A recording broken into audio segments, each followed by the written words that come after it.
All right, hello everybody. My name is Rick Florence. This is November the 19th, I believe. Yep, 19th, 2024. And this is Salons of Spirit. So I hope you guys enjoy the video. We're going to talk about a couple things today. One's going to be about the internet stuff and accessing the internet and kind of how that works. And the other one is going to be to talk about the voice to talk or push to talk radios. The push to talk and the just how your little internet thing works at home. So I'm going to try to keep this simple and not so complicated, and keep the time down too. So we'll see how that works. But it's helpful to know a little bit about your network at home, and something that you, in a way, you can kind of understand it. Now, it is a little bit complicated, or it can get that way, and I'm not going to try my best to skip a lot of the detailed technical stuff. But there's a few items that are going to be technical that, just can't avoid it. You're dealing with computers, right? So,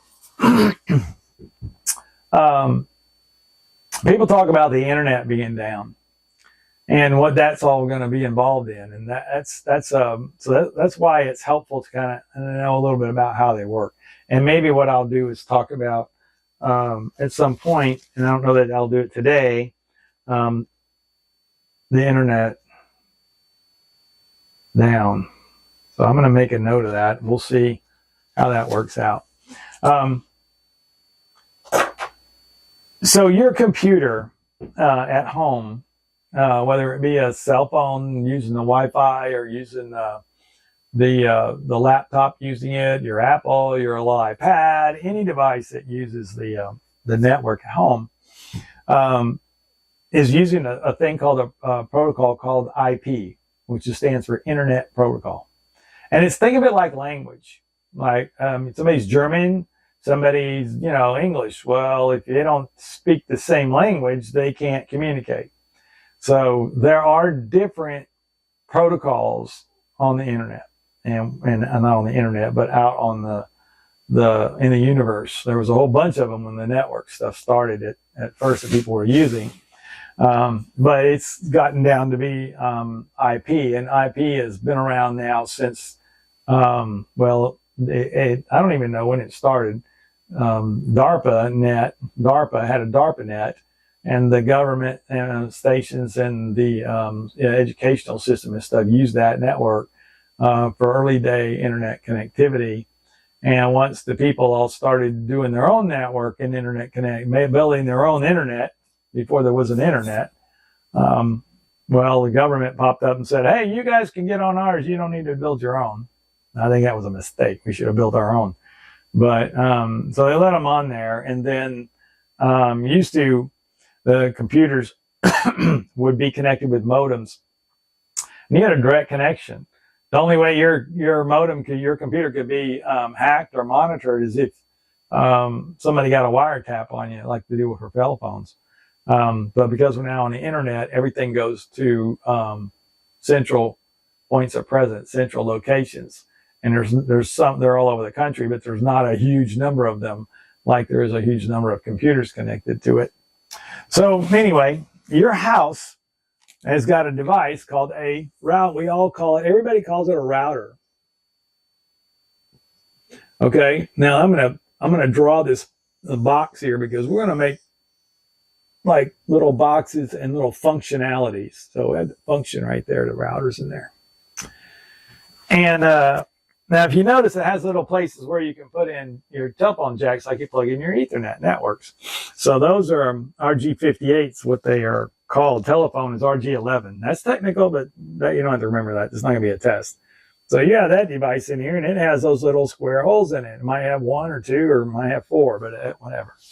Your router's got one inside it. It has basically two of these, and it's virtual. It might use one of these, and you get the traffic to it, but let's just draw another two of them on here just to make it connected. It's actually connected straight down into this switch down here. And this is a switch. Now, what's that mean? Well, that means it's switching Ethernet traffic from one port to the other. So just that's as far as we need to go. I'm not going to get all into what it does. So you have your own PC over here, and it can be, of course, your cell phone or whatever. And your router, if you have a wire plugged into it, you plug into this switch too. So you plug into that switch with your PC, and that's physical cable, how you get in there. Now, if you don't have a physical cable and you happen to have just Wi-Fi in your PC, you have a little antenna, signal that you're sending out. And the router device is that we call a router, but it's really not. It's like a cell phone. Your cell phone, what does it do? Well, your cell phone, your cell phone's got all kind of functionality in it. It's really a computer, and it has a little part of it that's a phone. The rest of it is, a computer, basically. Camera, computer, spreadsheets, you can do stuff in it. It's got cell phone capabilities, plays music, all kinds of stuff. So basically, it's a little teeny computer that has a cell phone service or a radio in it to talk on the internet. So the PC or cell phone or little laptop pad, what do they call them? Android, little smart pads and stuff. And it can be an Apple too. Apple machines, they have the same thing. And so in this device that we call a router, this is the big router. Let's call it that because that's what everybody says that it is. Inside this device, it has a router function. So it actually routes packets. So what does a router do?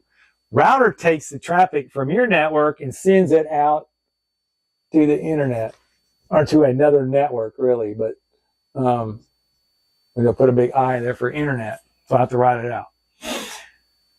So the router takes your traffic and sends it to there and then sends the responses back. Now, the path would be come in here, go down here, come out the switch and go to the PC. Now, so we say, well, wait a minute. We got Wi-Fi. So what do I do about that? Okay, well, let's stick a module in here, over here, and we put Wi-Fi. Access point is what it's called, an access point. And so this guy's got a little antenna. It sticks off. Let's just put the antenna over here. Okay, a little antenna, and that little antenna is talking to that little antenna. And then this guy is connected to the switch. Inside, you don't see it anymore. Used to, these things were all separate pieces. And over time, they integrated it into one box and put all the circuitry in one box so you don't have to have 14 little boxes out here doing all these different things. And so, for this computer to talk to the internet, it has to go to the router. Well, it's got to know how does it get there? So it has a thing called a gateway address. So this computer has got gateway and addresses in there. So when you configure the IP configurations, and IP again is Internet Protocol, and IP has to have several things. You've got to have your address. And if you want to know what your IP address on your phone is or something, just go to a website like what's my IP? Put it in Google, just say what's my IP? And then Google will tell you right then, there's your IP. And you'll be finding something a little interesting if you turn off your phone. And it might keep it right away, but it might probably won't. You turn it back on again and you go check your IP address, it'll change. And the reason it changes is because it's using what's called DHCP and dynamic host some control protocol or something like that. I don't know what the C stands for. I don't remember. But I know what it does, and that's all that matters. And so when you turn on your PC, it goes to the DHCP service. Well, what if you don't have a server? You usually get that from a server. At least that's what you used to. You go, oh well, we'll put that over here in the router. We'll have the little DHCP here. So we'll put another function in there. So now this program software is running on this device that we call a big router, and the router function is in there, and the DHCP service is in there. Now you need an IP address. You need a thing called a mask. You need a gateway, and you need a DNS. And you usually have one and two. You have two of them. Not always, but you don't have to have two. But if you can't reach one, it'll try and go to the other address. So you got to have all these things, and then once you have this, and then your computer's configured, and it can talk, and it talks on your little route network here. So it uses your address. So let's say you're turning it on. It says, hey, I'm broadcasting looking for a configuration. Somebody got to give me some stuff. If you don't manually configure it, and you can manually configure a lot of these devices, they're trying to get away from that. They want everything that's automated. But it goes over here and asks the DHCP, hey man, what's my address? So the DHCP is configured to give you an address. So it might give you 192.168.1.7, for example. And then it gives you a mask, and then it's 255.255.255.0. And that means it ignores these and only pays attention to one. So any computer that has the same first three, but the different here, your computer can talk, and it knows it's local. It doesn't have to go over here. And then it has a gateway. And so that's going to be the router's address. So the router address, let's say it's 192.168.253. So the gateway is the .253. Now, DNS says, and we're going to talk about what those are in a second. So let's just say it's 8.8.8.8. Okay? Now, whenever this computer wants to get to this address or any address on the internet, it knows that, hey, the address is not within my range here. So it says, therefore, I have to go ask Mr. Gateway and tell it to send my packets and my traffic where I need to go. So it goes over here and it says, Mr. Router, I need to go to this address. And then the Mr. Router says, okay, well, I know where it is because I'm a router and I route traffic. And he sends it over here to this machine out here that's running DNS service, domain name service, and it's at 8.8.8.8. So that's all good. So now he says, okay, I know DNS. Now, why do we want to get to DNS service? The reason we want to get to DNS service is because the internet does not understand. You don't remember all the IP addresses of all the machines out there, but that's what the internet uses to get around. It's using DNS and IP addresses to communicate with other computers on the network. Whether the computer can be a server, it can be a router, it can be a switch. All these things are they got computers in there. And then they got different functions. They're specialized. And so it's got to know how to get there. So when you put Microsoft.com in your browser, and you up there and you put, or let's just say it's MS.com. So I don't have to keep writing this stuff. HTTPS. Boy, terrible. HTTPS. :// blah, blah, blah. Okay, so it says MS.com, but the computers out there, they're going like, I don't know, that's a stupid MS business. I don't speak English. What are you talking about? So what happens is you put that in here, and the domain name service, your computer says, I need to get to I don't know what it is, and I got to figure it out, and I use my DNS to do it. So it sends a request to the router and says, forward these packets to this location here. And it all knows it's doing a DNS request. The other end knows that. We're not talking about how come that is, but bottom line is, it says, hey, Mr. Router, send me to this guy, and my packets of data go with it. And when you do that, what happens is it goes to that server over there, and that server, and it says, hey, I need to get an address. So the DNS has got a table. It's got a big old huge table, big database on it. And it'll have ms.com, and then it'll have equals 10.5.24.3, for example. 10.5.24.3. I should have done 10.1.2.3, then I would not have a problem remembering it. So it says, oh, okay, well, I'm going to give you the information. I'm going to look my table up for ms.com and then answer you with this address, and sends it back. So it goes back to the router. I says, hey, I got your reply, sends to your PC. And the PC says, good, now I know I need to go to 10.5.24.3, and it turns around and sends the HTTP request over to the router. The router says, hey, I got to go to 10.5.24.3 with the HTTP protocol, HTTPS, it has to be secure, and which is questionable. But anyway, and it goes on over there, and it talks to Microsoft.com server. It sends you the page back, and you guys talk back and forth. That's how it knows, and that's what it all works. So when you go and you have somebody say, well, let's see, somebody go out. We don't want to run out because the darn clock turns off on me. And we probably are going to skip that other one and do it on a separate video. The next one following up this will have the information about the radios. So when you try to type in there, and let's say everybody says, well, if my internet ever goes down, or my server can't, or domain, they can block me, or I can't get around me, here's my IP address, use the IP address, or go look it up and get the IP address.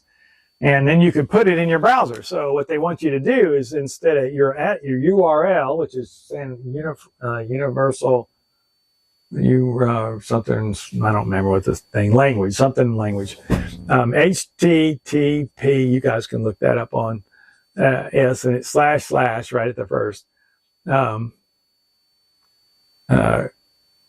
colon, Microsoft.com. We don't need to put that in there, but ms.com. But if you instead of putting ms.com, we put an address in here.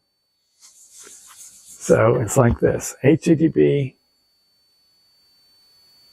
10.5.24.3, and you press enter, and it sends an HTTPS request to this address, which is ms.com.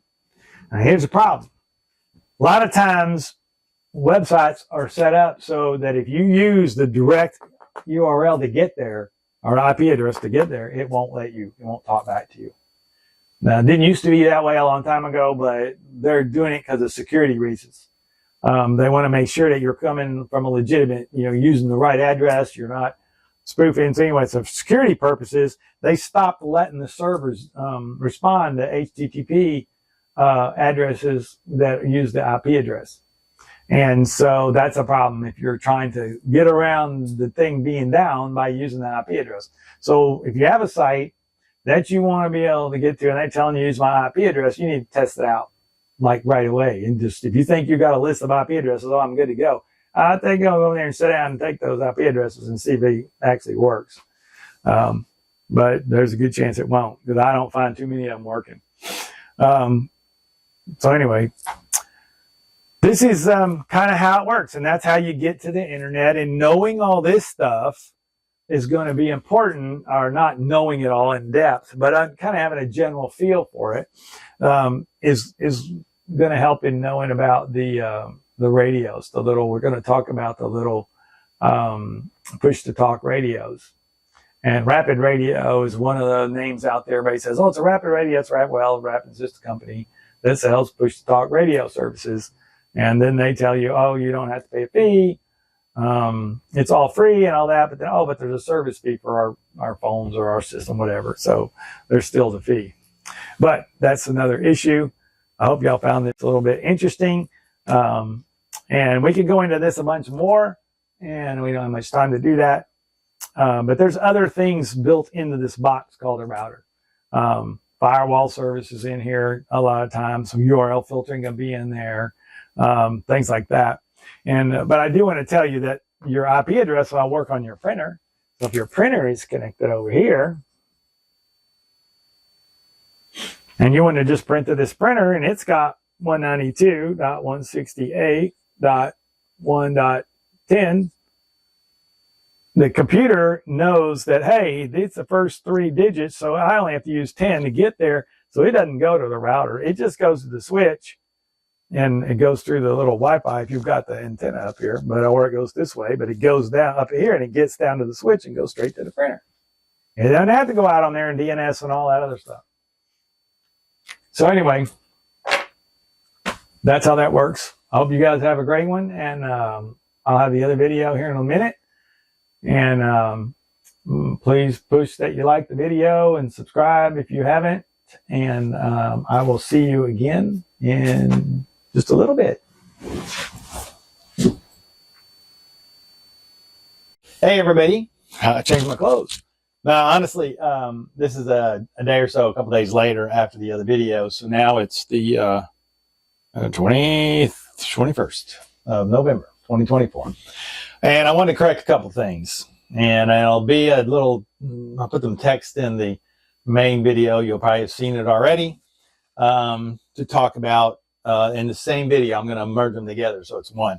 So I wanted to make a note, a couple things. You know, it helps when you go back and watch your own video, because that way you see this dumb things you say that aren't right, or that you forget about because you're thinking about the video, you're thinking about the subject, you're trying to describe it, and you have nobody to talk back to you.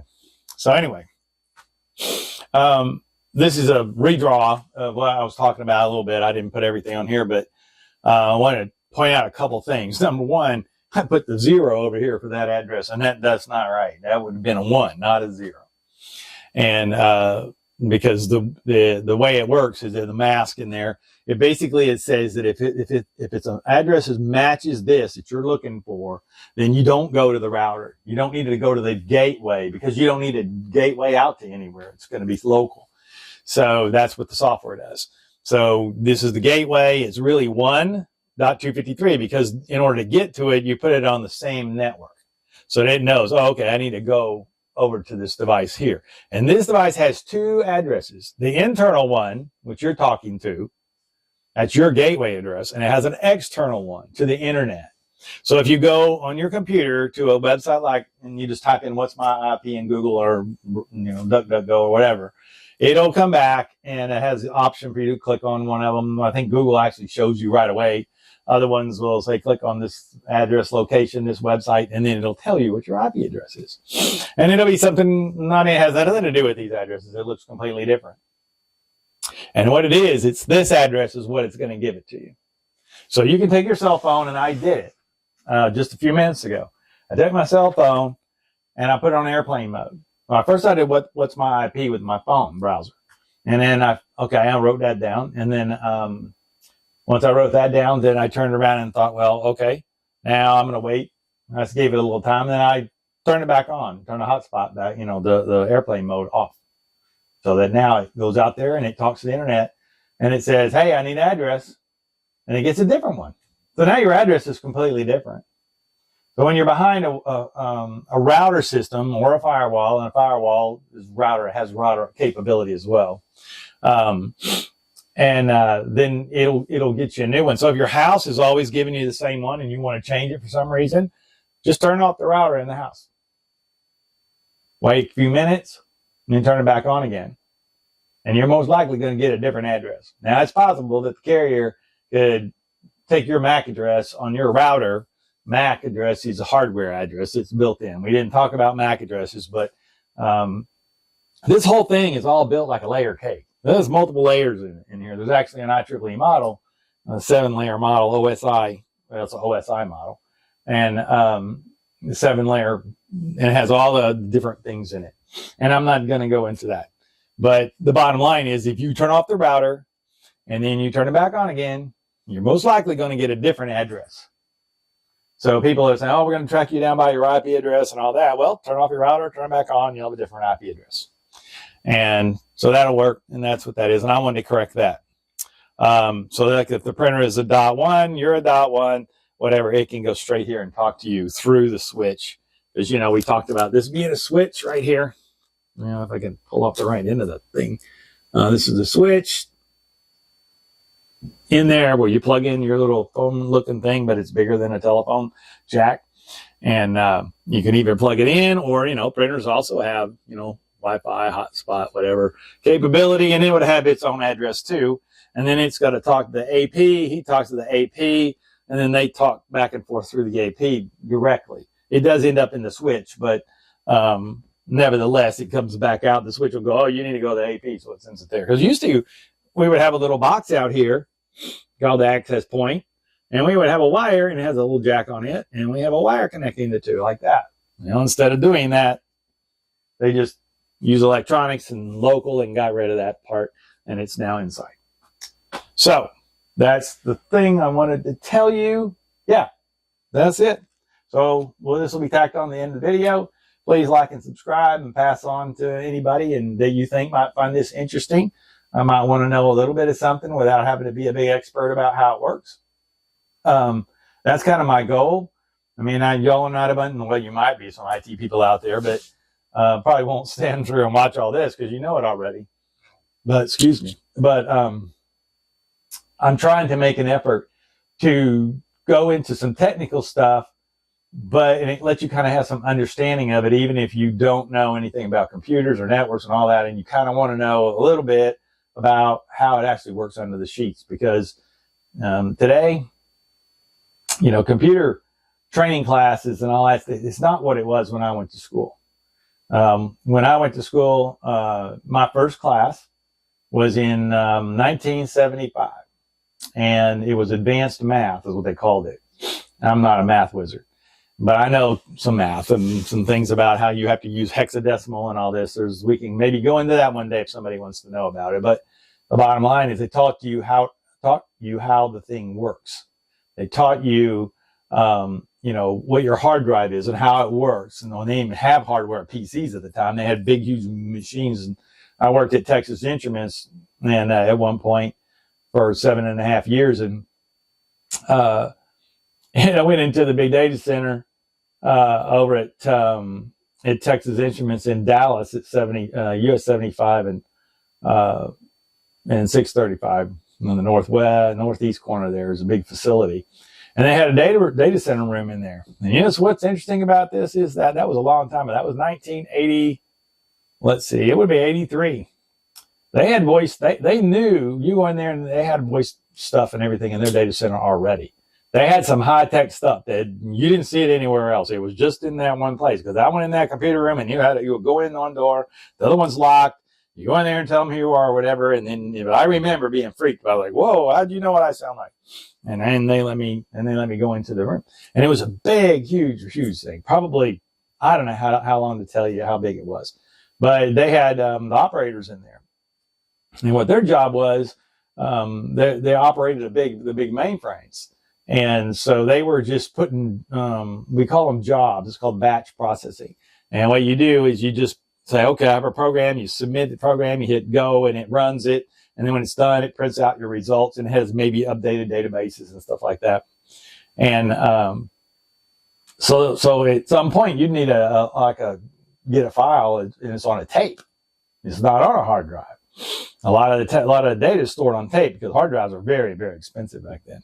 And they didn't hold a lot of data compared to what tapes could do. So the computer would just sit there and say, okay, operator, give me a tape on tape drive XYZ. And there might be 50 of them or 100 of them in this room. And these guys had roller skates on. They would go over to the cabinet, grab the tape that it asked for, and skate all the way over there and mount that thing on there. And then the system would say, okay, the tape's there. And it would read the data off the tape and into the computer's memory. It actually might sit there and process it and use that tape kind of as a drive. So it took a while to run those batch jobs back then. I've seen a lot of computer stuff in my day. But anyhow, hopefully that helps you understand a little bit about this. And I hope you enjoy it. Again, if you have a comment and you want to know something else, you have a little question, you say, well, what does that mean? Do that. Matter of fact, I'm going to get off of this thing and go in there and set up the Salons of Spirit channel and let you guys just join it. I don't care who joins it. If I find out there's a bot on there, I'll knock it off. And I'm probably going to have to approve. I have to think about that before I actually open it up. But Salons, plural, of Spirit, just like the video name.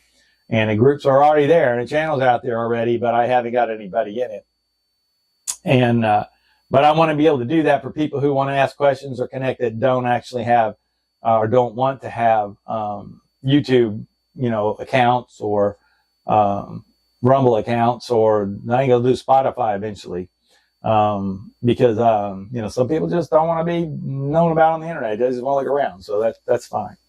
Anyway, but y'all can search for that channel on Telegram. I guess I probably ought to go do a signal. Do that real quick before somebody gets it. Anyway, talk to you guys later, and I hope you enjoyed the video. Again, let everybody know. and tell me I did good, please. Thank you.